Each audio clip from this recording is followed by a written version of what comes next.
Ellie Bambury is an author, speaker, and workshop facilitator focusing on clarity and power we gain over where we are going. When we look at our lives from the perspective as a writer, in 2013, Ellie was an au pair in France, with the experience being so poignant in her life. In 2018, she decided to publish a memoir about it called The Big Sister Project. Since its launch, Ellie has combined everything she learned as an au pair with what she has learned from the writing process to run workshops, to guide college leavers, help new writers connect with their stories, present in schools, and more. Her degree in performing and screen arts, combined with her background in marketing, languages, teaching, videography, photography, and working with disabilities, has enhanced and fine-tuned her passion for helping others understand themselves and their life journey through creative self-reflection and storytelling. Please welcome to the stage, Ellie Bambury. Hello, is the mic on? Yeah, okay. I just want to start by getting everyone on their feet, and can you please fill all the seats at the front, because I hate shouting, and I'd love to bring everyone up, so fill up these seats, and everyone else that's not on their feet already, can you stay on your feet? Because I have a question to ask, and it's going to be a process of sitting down as you answer. Cool, so fill up the spaces up the front. It's nice to be intimate with those of you that are left. So I'd like you to stay standing if you have watched a movie or read a book that you've got that's your favorite piece of art that you've read or consumed in some way that you've watched at least 2 or 3 times. Favorite movie, favorite book. Something you've read or watched 3 or 4 times, maybe more. Okay? Sit down stay standing if every time you've watched it or read that piece, you've learned something new each time or picked something out of it, brand new, each time you've gone back to it. Okay, stay standing if you can honestly claim that you have had the same response, same level of reflection, same enthusiasm for your own life and your own story, and can reflect on it and find something new in it each time. Hands up if you think that you honestly can say that on a daily basis you are consciously aware of every decision you make, every thing that drives you. That's a bit more, yeah, here we go. So half the room has sat down. Okay, it's interesting, eh? So if you think about it, okay, you guys can take a seat. So if you think about it, writers and storytellers, filmmakers, they have a level of degree of control over the story. They have lots of other people influencing what they write, but they pick a main character and they do everything in their power with the environment and the characters in the story and the people they meet and all those things to get that character to where they want to go. But in our own lives, it's so hard to do the same thing. And I genuinely believe from writing The Big Sister Project, which is, as you heard, my memoir about my time as an au pair, that the reason, or one of the big reasons why we don't know where we're going and we don't know who we are really, and we are succumbing to peer pressure or taking a job we don't really want, getting in relationships we don't really want or need in our life, is because we're really not solid on the things that make us who we are. And we're so conditioned to believe that if you haven't been through trauma or haven't had some big life event or you haven't moved countries or changed schools or been bullied, that your story's not worth anything and no one wants to hear it. Is that right? You think, oh, I'm just an everyday person, don't have much to say, who's going to care? But since I've written The Big Sister Project, though it's a niche material, it's about au pairing. Does everyone know what an au pair is? Yeah? So it's like a nanny living with a host family. Since writing that, I've had people reading it from 7, 8 years old through to retirement age, and they've all found the same message, and that is when you look at your life on the mundane, everyday level, and you look at the little decisions that you make, not the big life ones, that's when you can figure out who you are. And that's what writing does. And no, I'm not going to say everyone needs to write a book to figure that out, but what I am saying is that when you take the tools that writers use and the process of creating storyboards and vision maps and what we call step scripts as well, which is when you map out each scene and what's going to happen and who's going to be in it and the setting. When you do that sort of thing for your life and you take those tools, suddenly everything becomes clear. Because one thing I learned throughout my degree with the performing and screen arts and the writing process, when I'd hand over my baby script to an editor and just pray that they liked it, when they come back with all these red markings all over the page and you're like, oh my gosh, what have I done? And they say, this isn't needed. No one needs to hear this. That's not telling the truth. Who are you trying to convince here? What's your real message? That's not you. And they pull it apart, and suddenly you see, when you strip all of that away, that's when you can see what you're really trying to say to the world and who you really are. If you think about it, when you're a kid, if you think back to when you were 5, 6, 7 years old and you're learning how to write a story, what's the first 3 things they tell you, your teachers will tell you, to help you create that masterpiece? They give you a structure, right?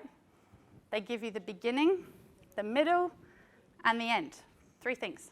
Super simple, very vague, and that's why children come up with the most ridiculous stories, and the superhero can do things that really are impossible. But then you ask that 5 and 6-year-old, well, how are they going to do that? And they know like that. They know who the bad guys are. They know how to anticipate the situations they're going to encounter. They know what steps they need to take to make sure they bring them down. They know how that character's going to react. They know everything, even though they've just made it up. So why is it as we get older we forget all of those things about our own lives? Why do we just let ourselves wander, zigzag? Has anyone ever felt like they're on a bit of a zigzag? Kind of just going from one thing to the next? I was guilty of that last year. As much as it was a learning curve, I was going from job to event to this to that, trying to figure things out, and convinced myself that if I kept going to these things, I was going to figure out what it was that I was trying to say. And it wasn't until I stopped and I re-looked at my book and I thought to myself, you know what? There's something really obvious that smacks you in the face. When you look at a book and you look at a movie, how many movies or books have you read or seen where all of the events are one big thing after another? One big life event after life event after life event? None. 0. Art is there to show you the importance of those little things along the way. You get what I mean? You have those chapters that are a bit more low-key, but you can't move on to the next chapter until either something changes, someone makes a decision, someone threatens the character's journey. Okay, you can't move on to the next chapter until those things have either been set up to be dealt with later or been resolved. But again, in our own lives, we're very, very good at just going through stuff. We're good at going through stuff as people, aren't we? I'm going through this, I'm going through that. Life's always going through something, whereas actually, when you look at your life from the perspective of a writer, you make way for yourself to breathe and understand that you are the lead role in your life and everything else is external. And when you take that time to breathe and actually think about, like a child would with their crazy, impossible story, that character has got an ending to reach, you map it all out, you can answer any question. You can take peer pressure, you can take stress and angst from other people and understand that their problems are their problems. And often, I don't know if you've ever been in a situation where like this, but in primary school and all through schools, and even in some workplaces, they have morals and values that the company or the school go by. Everyone familiar with those? The school values are da-da-da-da-da. They teach you how to live by them. They teach you how to behave a certain way, and they give you awards when you successfully do that. But one thing they don't teach is what to do when those values actually come back and bite you. And how if you don't put them into perspective with other values in your life, they can lead you astray or lead you into situations where you don't have the capacity to handle what someone else is bringing your way. A prime example of this, and this is an example that I wanted to share because it was a light bulb moment, or I call it my doorstep moment, and you'll understand why in a minute. When I was writing the Big Sister project, the whole period of that time was a year. From idea to publish was a year. I was working full-time at the time and had a freelance videography side gig, so it was a bit of a stressful year. But right in the middle of it, I had an experience with a friend of mine, and various other factors had come into play, and miscommunications, and we'd kind of crumbled. And it got to the point where I literally had to go to their doorstep and say I'm done, which I've never done before. Old me would somehow cling on as much as I could. Loyalty is my number one value. And if I got you to think about what your number one value is right now, would you know what it is off the top of your head? Yeah? Everyone has something that they subconsciously or consciously understand as their core value, but mine is loyalty. And I've noticed from applying the tools that I had from writing and being in that mindset, because it's my story in the Big Sister Project, that whole year I had the mindset of a writer, and I was analysing myself all the time and trying to write things in a way that was authentic, but also able to give a message, give something to other people, but also, ring true to me and tell it as I saw it and how I experienced it. So my mindset was in that analytical phase. And when I went to my friend's house to tell her in the 6 o'clock in the evening, she wasn't expecting it. I figured if I told her, she'd find an excuse not to be there. So I just bit the bullet. And I arrived, and I just basically said, look, I can't do this anymore. And I don't think I knew what I was what I was expecting. But what I heard was something that it was almost as if the universe, you've probably all had a light bulb, universe is telling me something moment, right? This was one of those. Everything she said to me and accused me of or tried to make me feel was a projection of all the stuff she hadn't dealt with in herself. And it was so obvious to me, but throughout my whole life, I've had similar experiences with other friends where I've just clung to everything and tried to convince them that it's not that and it's not this and I'm not like that and various other things, because loyalty is the one thing that kept me going back. And I'd always try and latch on and convince people of something, whereas this time something just washed over me, but I wasn't aware of it at the time. But I genuinely believe that having that mindset just ticking on while I was working and while I was living my life that year, that I could just hear the words and understand that they were projections of things she needed to heal from. They weren't things that I could fix. And our friendship couldn't be healed until she'd taken that time.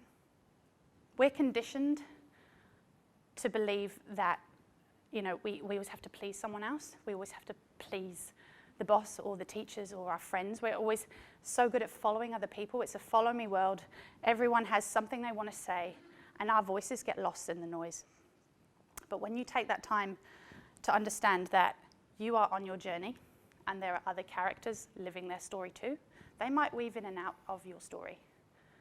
You can determine how long they're going to stay in your story. You have the beginning, middle, and end of a book. We have no control over the beginning. We have no control over the end. But we have that massive chunk in the middle. And that's where the climax happens. That's where all the really exciting stuff happens.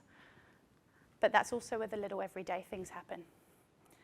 And when you do what I did with the process of analysing something that was a period of my life, a chapter of my life, but looking at little things like language barriers, for example, with me. Does anyone speak a second language here, or third? Has anyone ever thought that they were saying something in a particular way but actually got it completely wrong and either offended someone? Yeah?